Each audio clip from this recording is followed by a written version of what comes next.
Story: The Spirit of Ocean Nights. On the island of Loa, the 9 ocean nights were the darkest nights of the year when the moon disappeared and the stars shone brightest. The people believed each star was a spirit watching over their families, coming closer during these special nights. Every home lit lanterns for the festival, a time when families shared their beliefs through story, song, and flame. Tiara lived at the edge of the village with her grandmother, who lit 9 lights every year. Each one, she said, is for a different path to truth. Tiara loved the festival, but this year, something felt different. Something bad was coming. The next day, she saw boats arriving at their shore. Strangers came to their village, wearing gray uniforms and carrying books with one story only. The strangers met with the elders and told them that they should stop lighting so many lanterns. There is only one correct path, they insisted. Your old ways are dangerous. The elders did not pay heed. So the strangers started to influence some of the villagers with quiet whispers and lavish gifts. On the final day of the festival, Tia heard crackling and popping sounds. The village filled with smoke and the smell of burning wood. The strangers had set fire to the eastern shrine.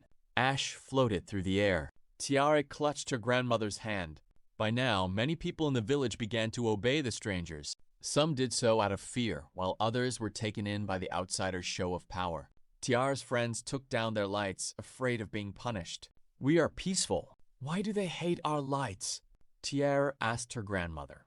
Long ago, others came and said the same. "Our ancestors hid our ways so our hearts could remember," replied her grandmother.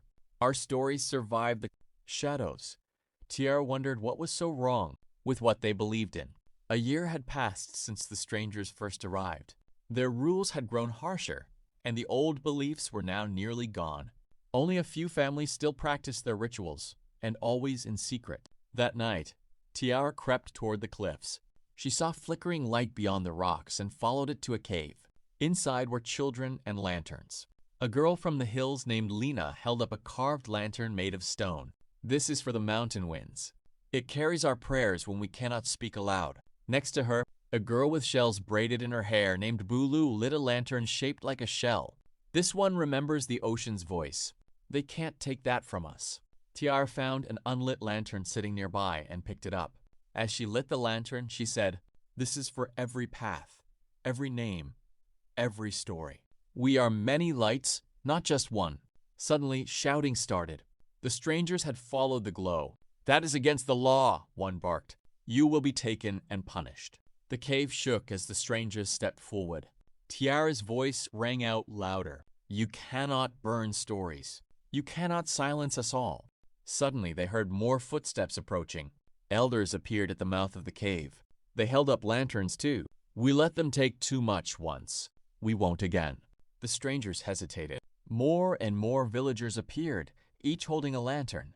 The cave and surrounding cliffs glowed with hundreds of lights. The strangers stepped back, their faces showing uncertainty. They had never seen the whole village united like this before. By morning, the strangers had gone. They had already collected many resources from the island, and with the growing resistance from the villagers, they decided continuing their stay wasn't worth the trouble. Word spread quickly. Villages lit their lights again, on rooftops, in trees, at sea. Tiara and the others restored the eastern shrine. They placed lanterns from every tribe, each glowing in harmony. When the next 9 ocean nights arrived, the sky blazed with thousands of lanterns. From above, the island shimmered like its own constellation of stars, just as the stars had watched over them. Now their lights reached back to the heavens. They had remembered their traditions. Tiara sat with her grandmother under the stars. "Will they come again?" she asked. "Maybe," said her grandmother. "But now they'll know our lights are not so easily put out." And high above, the stars, the spirit lights of their ancestors, twinkled brighter than ever, watching over and protecting the stories of Loa for generations to come. Community Engagement Guide.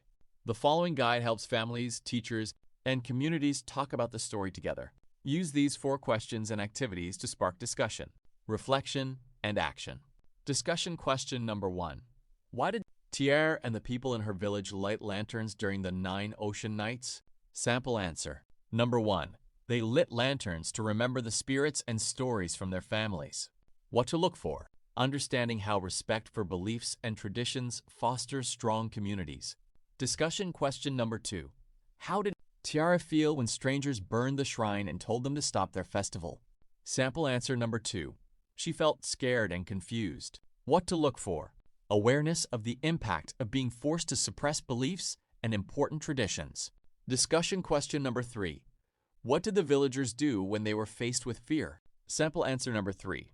They all came together with their lanterns and showed they were not scared anymore. What to look for? Recognizing that traditions and shared values can build resilience against harmful influences. Discussion question number 4. What would you do if someone told you not to celebrate something important to your family? Sample answer number 4. I would try to explain why it is important to me. Help the other person understand why it's important. What to look for? Encouraging speaking up about values.